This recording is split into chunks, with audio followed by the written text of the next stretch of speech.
I'm Kami Mendlik. I'm a painter and an author. Hello, and welcome to the AART Podcast, where we get to know creative women in the world of visual arts. I'm Chris Stafford, and this is Season 3, Episode 26, the season finale. My guest on this final episode of 2025 is the painter and author Kami Mendlik.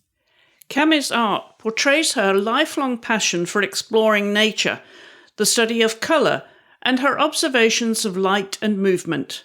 Kami was born in Jacksonville, North Carolina in 1973, the oldest of 4 children.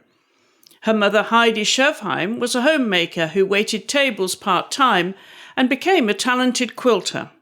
And her father, Robert Mendlik, is an Army veteran and former electrician who now spends his time in land conservation. As a small child, the family moved to Minnesota, adjacent to her grandparents' 450-acre farm, where Kami grew up, surrounded by nature and agriculture. She says, "The respect that I have for nature and her awesomeness is beyond words. My desire to study and attempt to translate this is why I paint." Kami knew from an early age that she wanted to be a full-time artist, and her first mentor, Mary Pettis, guided her towards a career that would ultimately lead her to establishing the St. Croix River School of Painting in Stillwater, Minnesota in 2008. Kami is internationally recognized as an artist and teacher, winning numerous awards with gallery showings around the country. She is the author of Color Relativity and creator of plein fruit. Kami lives with her husband Pete Hayes on her 16-acre farm just north of Stillwater, where she converted a 100-year-old hip roof barn into her studio. Kami has a son Nick and daughter Paige. Kami, welcome to the AART Podcast.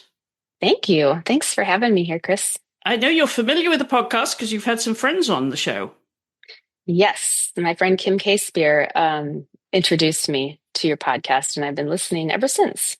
Wonderful. Well, tell everybody where you are, because you've just showed me your fabulous studio, which is going to create envy across the artistic world now when we talk about this. And we will see it when we do the YouTube segment afterwards. And for those of you who are not familiar, in this season, we have been going over to YouTube after we record the podcast to just talk about a few other things we didn't have time for here. So you will actually see the studio there. But tell everybody on the podcast here, Kami, about this fabulous studio you have.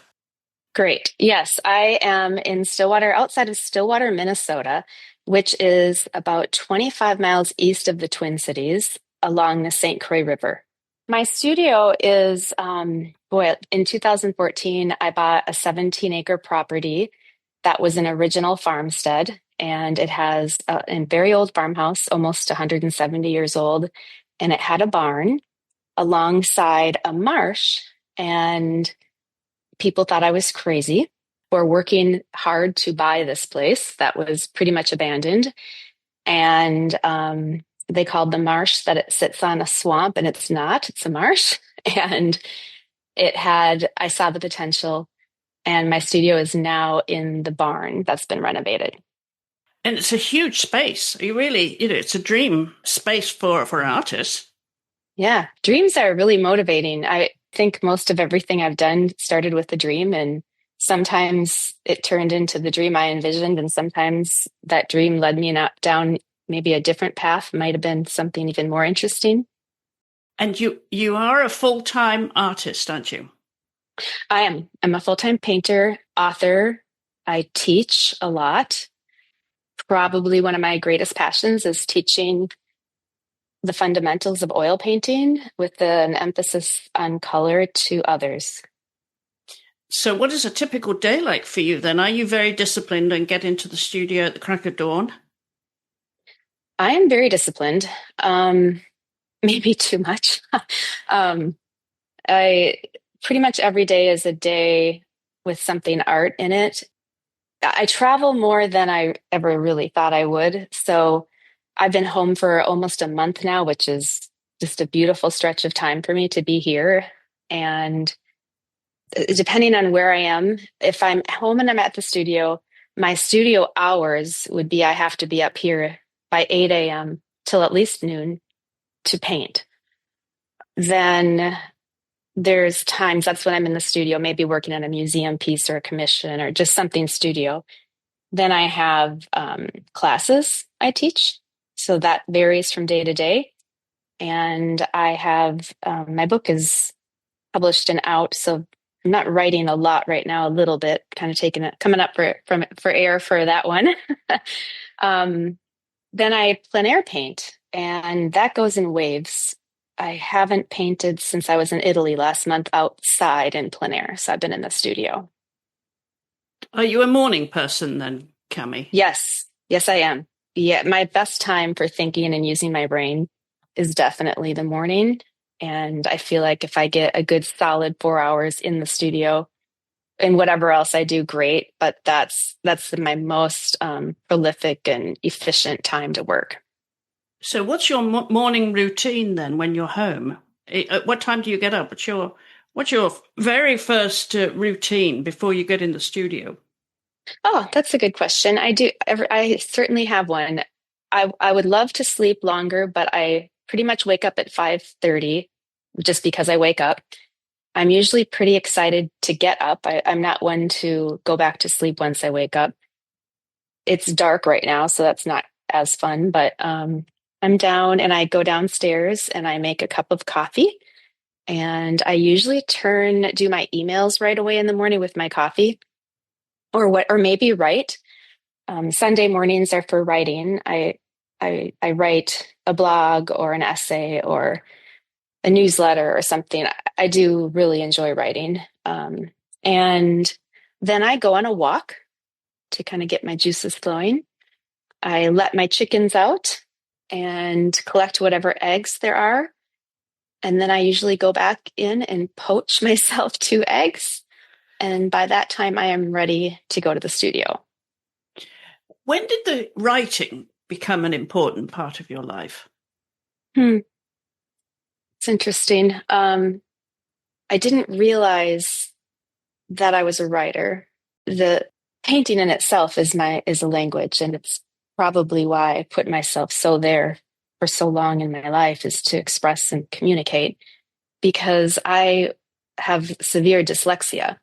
So as a child, I was in a small schoolhouse, and they would take me out, and during math and reading and writing, and I just thought I was stupid, and I had to do a book in the office with the office lady, Mrs. Becker, and then I would go back so everybody knew. But it was years later, and I didn't understand why 1+1 couldn't be 11, because they said put it together. And so when I reflect on this now, I know that I was always an artist. I was always seeing the world in shapes and colors. And so I have some memories of childhood writing, but when I found my old writing, I was writing everything backwards and in reverse, and nobody caught that. So I get through life, and I did journaling and all of that. But when I really wanted to start studying representational painting, there were things that I needed to remember that I couldn't retain when I read. So I would read them slowly to myself. This is like at 18, 19 years old. I'm studying painting now. And I would record them on a tape recorder. My kids probably wouldn't know what that was, and then I would play the tape recorder back in the car so that I could remember the information. If I played it enough, I'd remember. And throughout that, I began writing, but didn't think it was for me to help remember and learn. And then, I'm going through my painting study, and now I'm teaching. Fast forwarding ahead, I'm teaching, and teaching is going really well. And I'm coming up with strategies that hadn't been used before, probably based out of my dyslexia. And then all these other people are connecting with it. It's like closet dyslexic people and artists that are learning differently than just reading something and remembering it. And I am documenting all of my teaching, but I don't know that I'm necessarily doing that, but I'm writing it. And I'm writing how I felt about the day or about the process. So writing is a huge part of my life. And I didn't realize that it's very much like painting, where you move pieces around, you're trying to say something. The most important thing is what you take out to say, to make the strongest statement. More is not more. So long answer about, but that's what came to mind. How do you cope with your dyslexia then, being a writer today? The writing is pretty easy for me. If it wasn't for typing in the computer, I think it would be a nightmare, because there's so much. I love the strategizing of writing, like spilling it out, letting it sit, go back, pulling things out, moving things, cutting, pasting. I love all that because it's like painting. It's problem solving to me. Like I love a good strategy or a good problem solving strategy. So wait, what was the question? I got off track. Yeah, I'm just wondering how you handle your dyslexia when you're writing. Yeah. Oh, yeah. See, that's part of it. So the writing part with dyslexia is not that hard for me. It's reading still. So I love audiobooks. I do read as a practice, but I don't enjoy how difficult it is for me to retain information still. But yeah, it maybe makes me a better writer because I'm pretty efficient. I've really learned to remove a lot of adjectives of my writing. That's been, at first, when I was young, I had about 8 adjectives in each sentence to describe something. Yeah. So, yeah. What's your book about? My book is called Color Relativity: Creating the Illusion of Light with Paint. It was a 17-plus-year project. It's almost 200 pages. Through my course of teaching, I've taught over 1,000 humans painting now from real life, plus people online. But what I learned in teaching is just that there wasn't a lot of strategy for painters. It was like, there was watching people paint, and it wasn't helpful. And so people were functioning out of fear. So I broke down the colors into primaries of yellow, red, and blue, and white, and began letter coding yellow as Y, red as R, blue as B, and strategizing the relationships of colors with this code. And it might sound tedious, but it's very solid. And it changes. If I work with people for 2 days, it changes their painting forever. So I started writing that, and it's in my book, and it's pretty in depth, and it's pretty starting from drawing to value and breaking down all the fundamentals that in this fast day of learning to paint or taking a quick workshop or taking them, it's all about master classes in a week, or which is just not reality or realistic for really mastering or even getting good enough to feel good about what you're doing. So that's what it's at, is color relativity and my strategy for painting light. So an instructional book then, and that can be found on Amazon or in the bookstores today? You can find it on Amazon. You can find it right directly from my website. And I have a distribution center and fulfillment in Minneapolis. And the website is colorrelativity.com. Okay. Well, we'll put a link in the show notes for that then, Kami. Thank you. Now, I want to talk about your art career because you've come from a very artistic family and you're also passing it on to your daughter as well. Let's talk about your childhood introduction to the art then, maybe through your father, who seems he was very talented too. Yeah, I mean, I grew up on a farm only 7 miles from where I am here now, and it was 450 acres. My parents were a mile across the field from my grandma's farm, and I would pretty much daily run away over there and be welcomed. And along the way, I would sketch or talk to the horses or sketch leaves, whatever things I would find. And then I'd get there eventually and, warmly welcomed with lots of sympathy and a hamburger from my grandma. And so then I think in second, my dad, when I was little, although he was an electrician, and was in the Marine Corps, and he drew, and he would draw. And when he was younger, he took some drawing classes, but at that time, it wasn't something that he was supposed to do with his life, so he didn't go that way. But very talented, and he does all kinds of rock sculptures in gardens today still. My mom's side, I was just kind of immersed in culture. We would go there and there'd be beautiful paintings on the walls, and there would have, my grandparents on that side would have like coffee table art book type things, but good painters. And so I saw that. And then I think it was like in second grade, I just wanted an oil painting set, but they didn't really know anything about it. So they bought me a box of Liquitex oil paints and gave them to a second grader. And I started just painting. So they didn't know that it probably wasn't the best thing to just give a second grader, but I lived.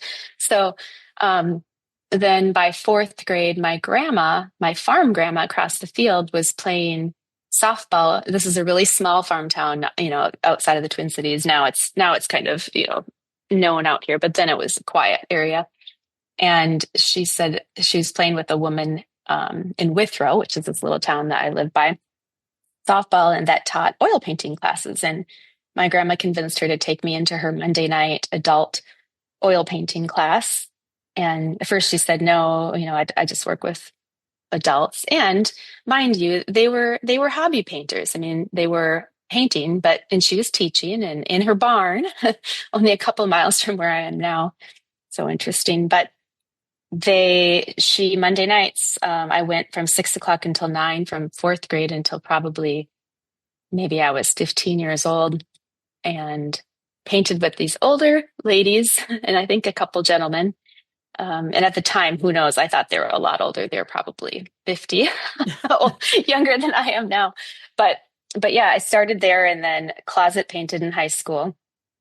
And the closet painted me, and I didn't stop, but it wasn't necessarily a very cool thing to do here. And then graduated from high school and was told that, by my dad, that you have to go get a job. You can't be an artist. It's a nice hobby. And this is just such a common story. But I listened for a very short time, and I painted and took night classes. And then I decided I was willing to be broke to become a painter. So I went for it, and I went for it hard. So, yeah. And no turning back after that, considering the career you've made of it. No turning back ever. In fact, it was I was very fortunate. The one thing I will look at, I think the way I was raised is whatever you want, nothing's going to be handed to you. You work for it. I was definitely just naturally driven, and maybe called stubborn, but maybe just really had a fire. I had a really, really pretty clear vision when I was a kid that I could kind of do anything. I had that idea, but everything was definitely harder for me than a lot of people. And I think especially, learning was difficult, with the dyslexia. But I ran into Mary Pettis when I was 18 years old. I met her at a wildlife convention, and I just would go to things if I saw something happening in the Twin Cities. And she wasn't super interested in me at the time. And now I can understand that, you see a lot of people and they say they want to be artists, and I was just one of them. But I didn't go away. So I found out where she lived. And she lived 28 miles up the river, and I found her house, and I knocked on her door, and asked her if she'd help me learn to paint, and she said she was busy, probably not. And she kind of directed me other places. And then I said, well, I'm trying to paint a tree and I don't know how. And she said, well, go paint 100 trees and then come back and ask me. And so I'm sure she didn't think I was going to do that. And a couple months later, I had my dad's beer boxes filled with 100 paintings of trees. And I knocked at her door and said, I still have a question. And her jaw was pretty dropped. And she just said, okay, come on in. But if I'm going to pass this on, you're going to pass this on.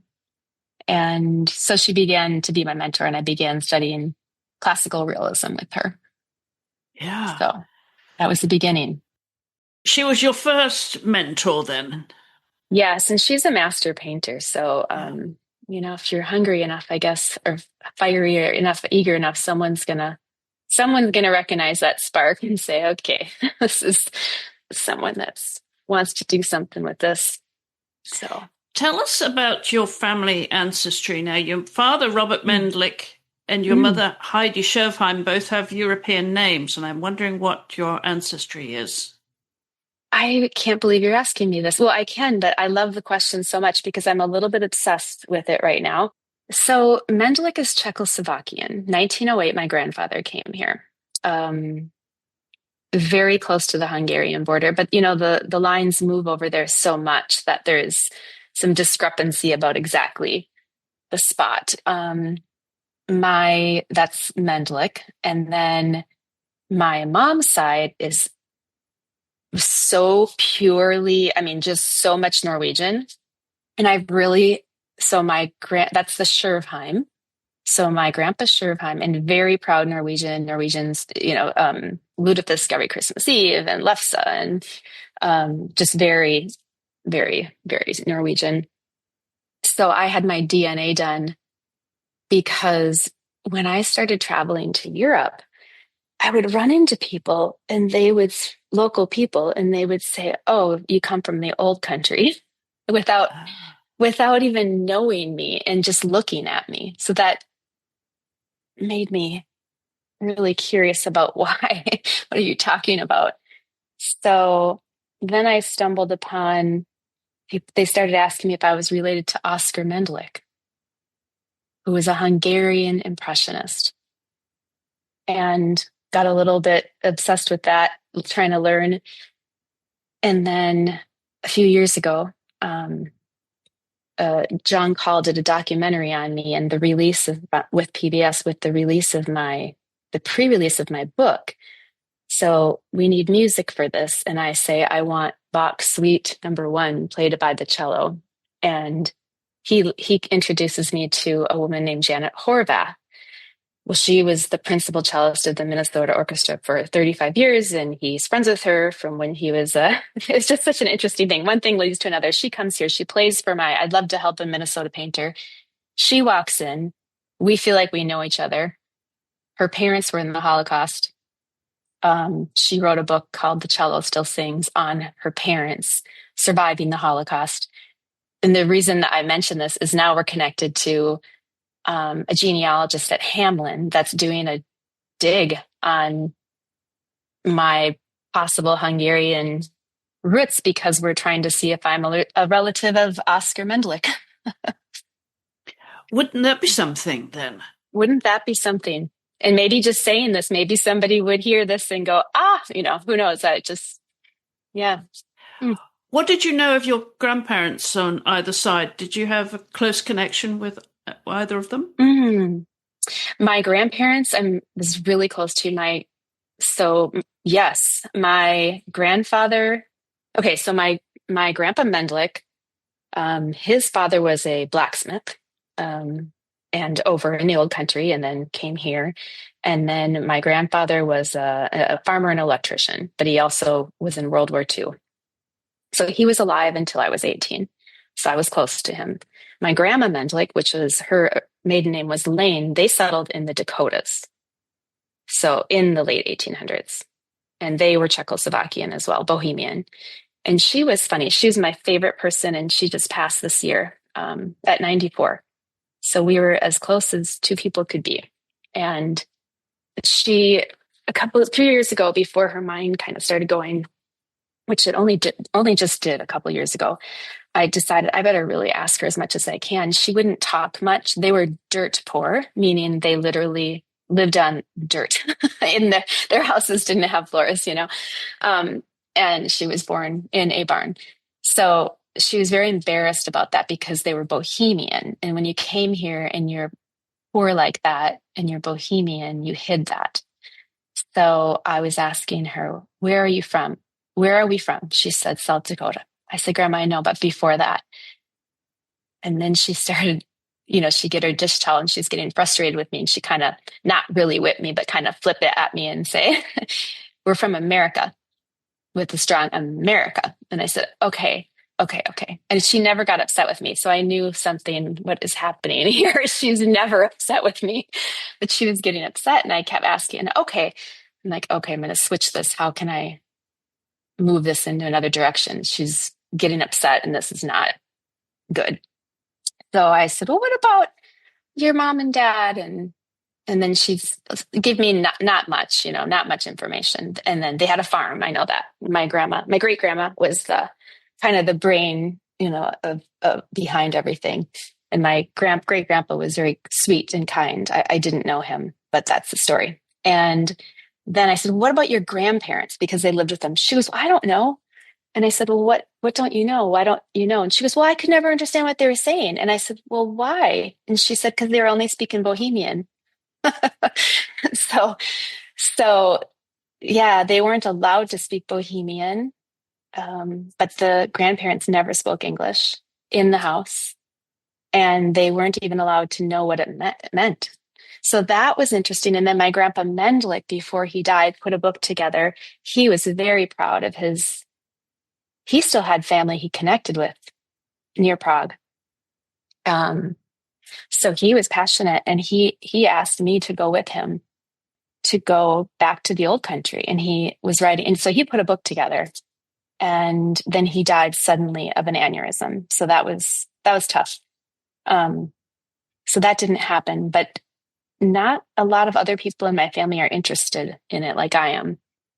And he was. And then my Scherfheim side, my grandpa, I think I'm getting this right now. If my cousins or my aunts and uncles hear this and say you didn't say it right, I think his dad was a potato farmer or peeled potatoes or something.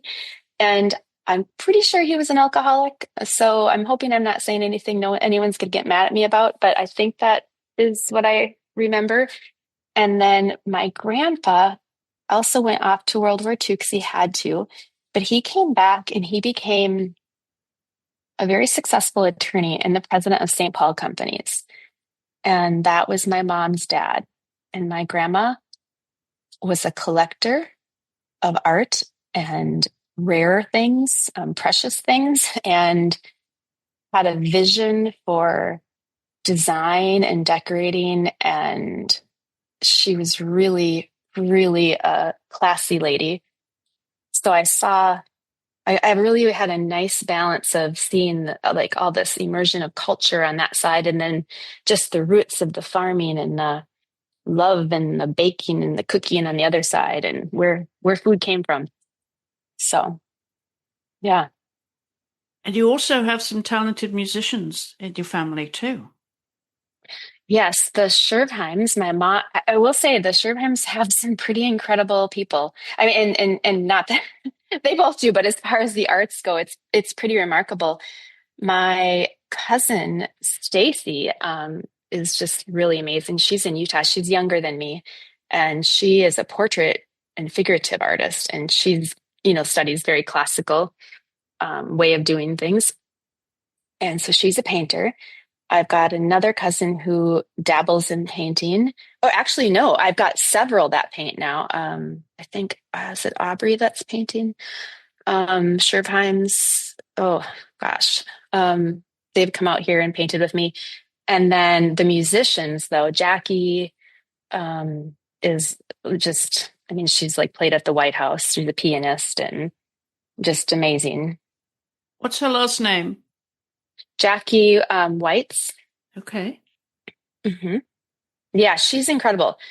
I think she moved back to Billings. I'm actually quickly looking as for Jacqueline is what you'd probably find her as. Okay. Jacqueline Whites. Yeah, it's Jacqueline Whites, Weitz. But she is just remarkable musician, and she taught at the university in San Francisco.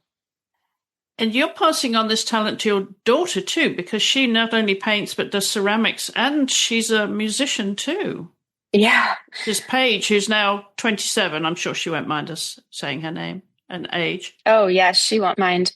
Paige is, oh boy, she's pretty remarkable.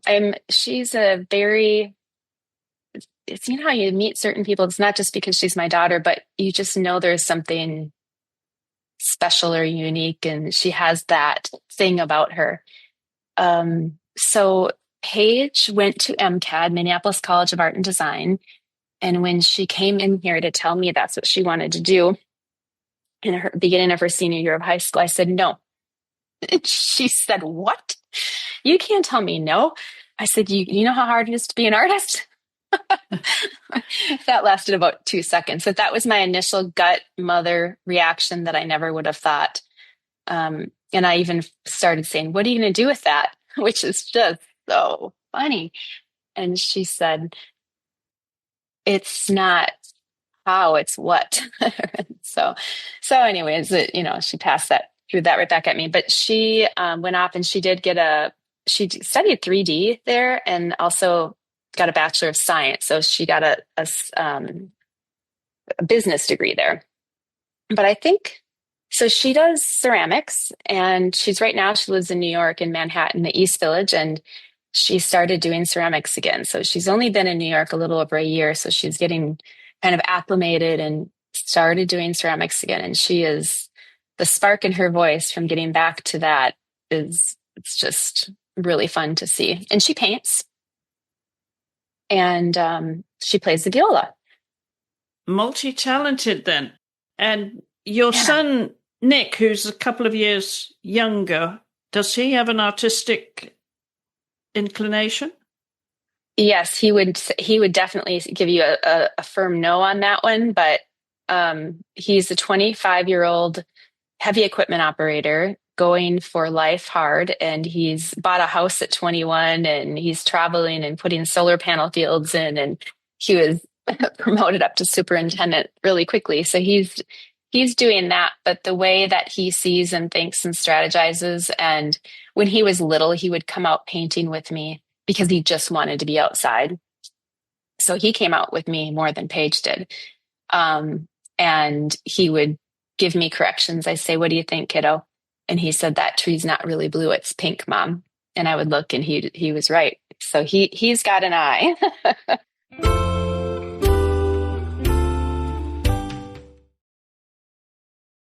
I want to go back to your 450-acre farm that you grew up on, because you had mentioned to me that your father was also a land conservationist, and I'm wondering where the farming came in. This is big farm country you're in Minnesota. With 450 acres, what were they using that for?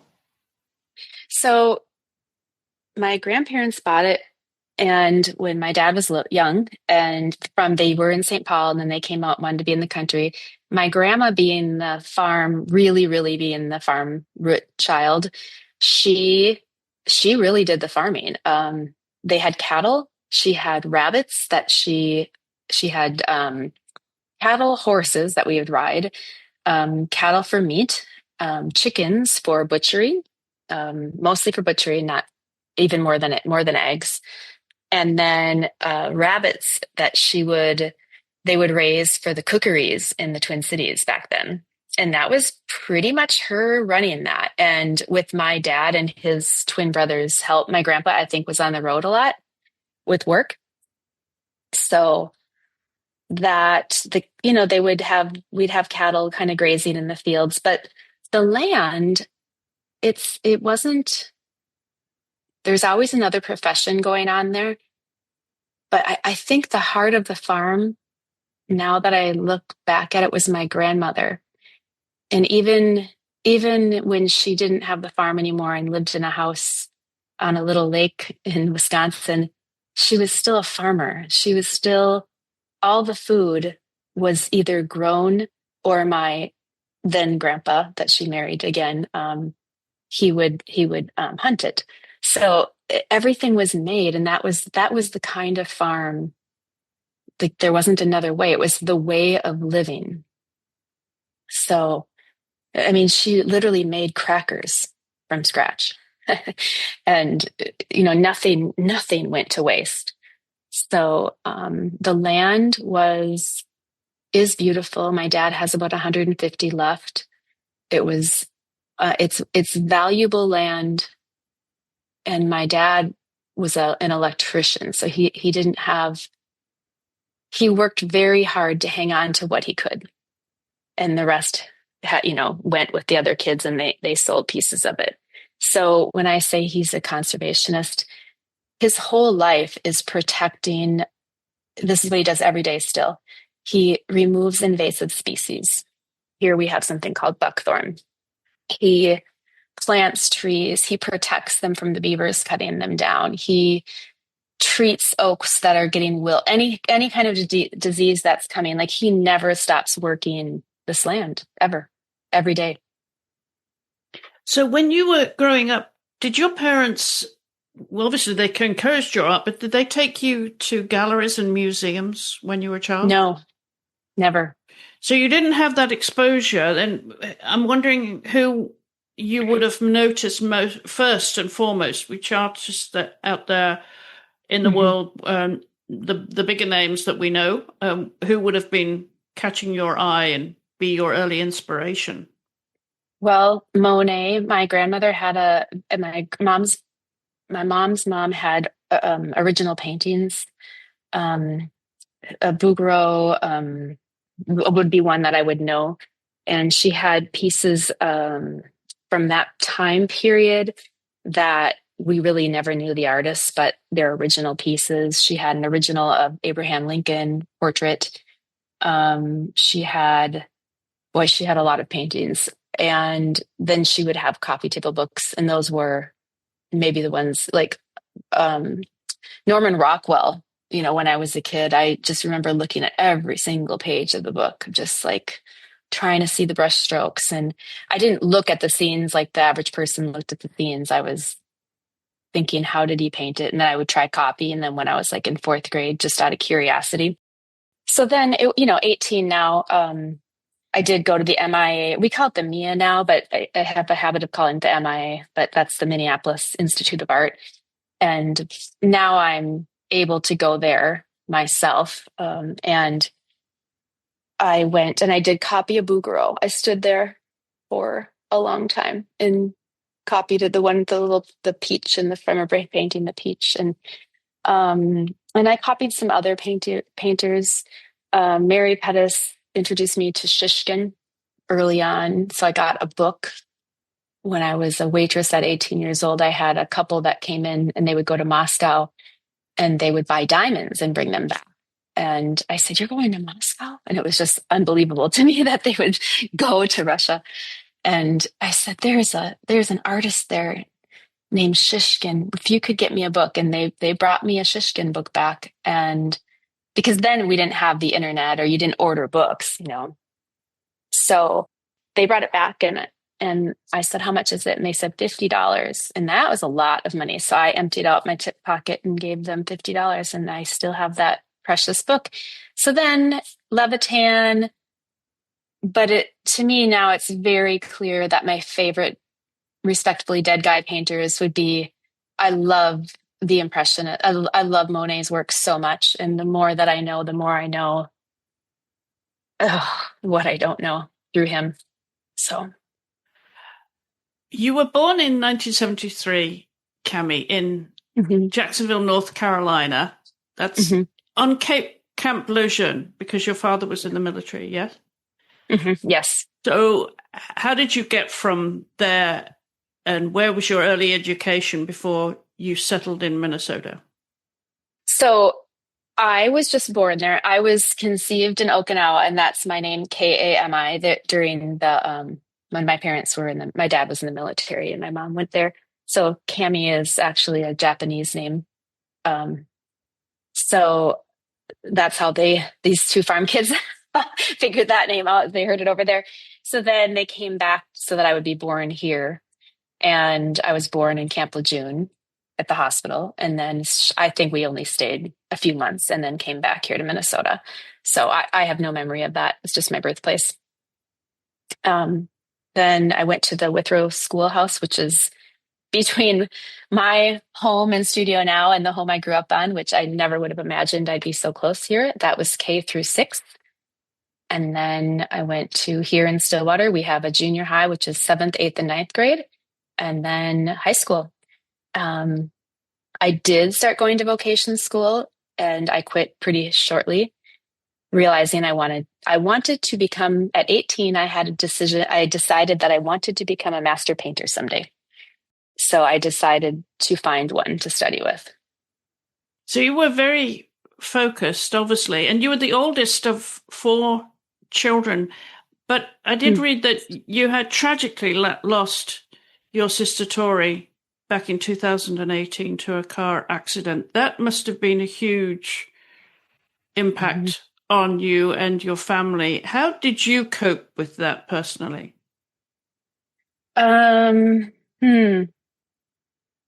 Well, not well. It's really still hard. So we were very close. Excuse me. And how did your art help you in coping with that?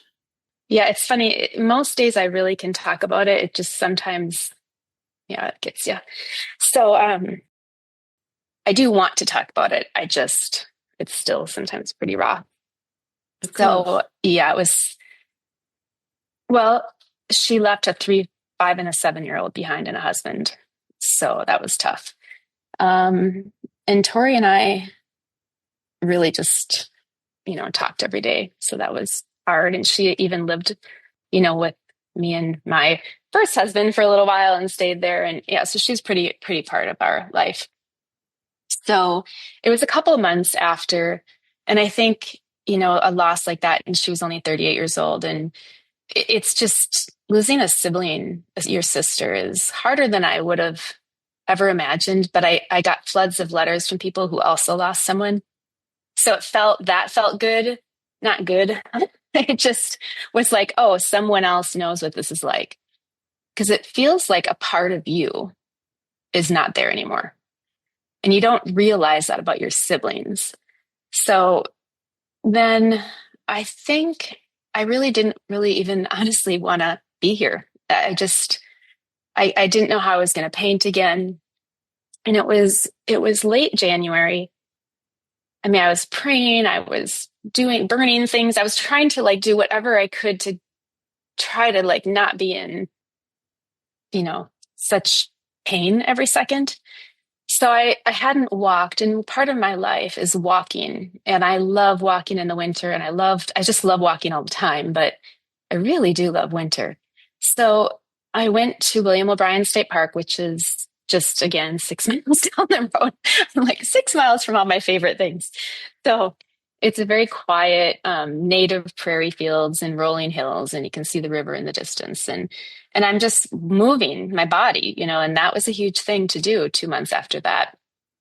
And I came to a stop, and I looked across the river. So the sun is behind me, and it is set now. And I just stood there, and the penumbra began to come up. And I just watched the penumbra come up. And in case any of you don't know what a penumbra is, it's when the sun rests on the west, just as it touches down beyond the horizon. And especially in the winter, you have some moisture in the air, and you get a little bit of a shadow of the earth into the moisture, and it's this blue glow in the east. It's just this really beautiful thing, and you can actually watch it increase and encroach up into the sky. And I watched that, and I saw the colors of the warmth of the sky above it, and the grasses, and there was a sliver of snow that winter, which it hadn't hit hard yet. And it was just like this complete spiritual moment, almost like, I don't know, God or something just said, you have a choice. Into the silver lining you should go. And it was so like clear. And I went home really fast and I painted that image, and it just came through me. And if you see my book, that's the cover of my book. So I ended up doing that version multiple times. And that was the piece. That was the moment that it was like, it wasn't a crossroads. It was like a decision to keep living, or like there is a silver lining to this and you have a choice to walk into it. So I did. Where does spiritualism or religion fit in your life then, Kami? And was that a point in your life where it turned a page in terms of your own faith and spiritualism? I think so. I grew up Lutheran. We did all the right things. Went to Sunday school, did all the right things that you're supposed to do. But at home, it wasn't necessarily, as a little girl, I would talk to God. It just like, but no, it wasn't really a thing we did in our house. We did all the right things, like I said. But I don't know. I always have had a knowing that there was something, and then some religion has, I will say, religion has hurt me, like it has a lot of people, I think. And for a while, I was protecting myself in my 20s against that, thing. But I really, being a landscape painter, I can't, it is only true that there is something greater and God for lack of better. And it's very much a part of my life. And it's not ambiguous, although it might sound like it is. It's more like I don't have words, but I know that I know. And when Tori died, I remember the pastor saying that God made a promise. And it was the only moment that I could look up at him and like say, what did he say? What did he say, or she, or whoever? And that this is just temporary here. And I pretty much, there's freedom in that. And I found freedom in that truth for me. So it's kind of like, it's the only thing that really makes sense, because how could she just disappear, and her body failed. But so I believe that, because it feels true to me. Often we look back on our life and the chapters or the stages or phases of our life, Kami, and I'm wondering for you, when you felt that you maybe have turned a page in your life, both personally and professionally. Mm-hmm. Yeah, I guess I was supposed to have a lot of hard lessons. So I've gone through some stuff, and in between, and turning the page, I'd say Tori dying was a big one. I'd say surviving, an abusive relationship was a pretty big one too. Getting really free from that and beginning to know my worth, like really believing my worth, not being afraid all the time. And I think, as we know, we've been here, it's a journey, it's a process. And boy, and living longer is just such a privilege, and it's so cool that what I know today that I didn't know yesterday. And I'm so curious about it all, I guess. So what do you consider then the values that maybe your parents taught you, that as you've gotten older, you've put them into some context then with the experiences of your life? The first thing that comes to mind is work ethic. Being there for showing up, being there for your people. That's just, and I see it in my kids, like seeing my children be the people they are and realizing, oh, wow, this is how my parents were, the expectations on us of, not babying us in any way ever, and then I think, wait, will you repeat that again? I'm wondering about the values that you were taught as a child. Yeah, I just think there was always a respect for others, a respect for the land, a right or a wrong, that even maybe a little bit too much where I really thought there was right or wrong. And then of course you learn, life is gray and but always having a moral compass. I definitely have that. And I think it has to do with my belief, my faith too. I loved being in church when I was little and in Sunday school and all those things. And it just made sense to me. And there's just a goodness, I think, that ripples through. Yeah, in general, I think that's it. I think allowing us to go off and just me running away as a child, like a little girl, I was 5, I had a Holly Hobby suitcase. And it was because, now I look back and I think that is just so cute, but I didn't think it was cute. I was furious about things. Like if something didn't go my way or something, or I'm running away. But that I was allowed to do that, to go, gave me, I explored, and that my mom would call my grandma and say, she's on her way. Let me know when she gets there. But they were in cahoots. I didn't know that. And, this was her mother-in-law too, So if I didn't get to go outside, if I was sick, I would be very furious. So, yeah, we were allowed to explore.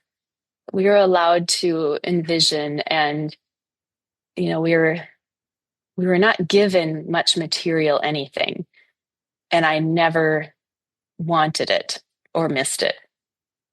So now I see, just the way I see nature and the respect I have for, I think that came from my dad more. My mom wasn't as excited about living in the middle of nowhere. They got divorced when I was in high school. So she's been in Florida since then. But my dad and that side of the family, the deep, being in nature, and everything you need is right there. All the entertainment, all the food, all the lessons, all the humility. It's right here for us. What would you say then, on reflection, that arts and the creative process of art has taught you about yourself? When I was young, I just wanted to be good. I just wanted to be able to do it. And I wanted to, it's the ego. I wanted to be a master and be the best. And now I just want to practice it. And I really understand it's so different for me. I needed to have that fire in me to learn, because it's so hard to master any craft, whatever it might be, dancing, music, whatever, acting, so I had to have that fire to want to be good, but it was about me wanting to be good then. And then when I started getting good at the technical or the academia or the fundamentals, I would get lost I now had the tools, I now knew where the keys were on the piano. I didn't have to work so hard at that anymore, because I worked so hard at it to be good. And then I realized it's not about being good. This is a communication. This is the hunger that I had was the hunger to say something, to communicate, to express, to connect, maybe to show the creator's beautiful place, the light. But that even seems somewhat generic to me. It's like, it's what humans desire, is relation, to be communal, express. And my greatest form of communication is through my brush and through observation. So it's hard to, you asked in the beginning what kind of a painter, and I have no idea anymore. I am just a painter. That is my means of expression, of communicating, of exploring. I spend most of my days when I'm not in the studio, but every day I'm out doing a study or looking, observing something quiet. So, yeah. Well, now we're heading into the holiday season. I'm wondering, looking ahead to 2026, what's on your calendar? Well, it's going to be a big year. I'm going to be setting up a studio in the winter in Arizona for a few months every year, and that's new for me. So that's the personal life, but art comes with me everywhere I go in life. So I'm also teaching and speaking at the Booth Museum in Atlanta in March. So that's going to be great. And I'm planning this winter to just get kind of settled and acclimated to, sharing this life with Pete and setting up my studio. And I have some artistic goals to paint large studio pieces that I've never attempted before, like large. Well, lots to look forward to, and congratulations on your new husband. Thank you. And of course, for sharing your story with us here on the podcast, Kami. It's been great to get to know you a little bit. And of course, we will be going over to YouTube now and talking about a few other things we haven't had time for here. So do join us over on the YouTube channel. But for here on the podcast, Kami, thank you so much for taking time to do this and sharing your story with us. It's been fun. Yeah, it's been great. Thanks, Chris. Privilege. And that's a wrap for season 3 here on the AART Podcast. Don't forget to scroll down the show notes for a complete transcript of each episode, as well as links to our guests' social media and website. And you'll also find our links there too. Don't forget to follow us on Instagram, where you can leave your comments, questions, suggestions for guests as well.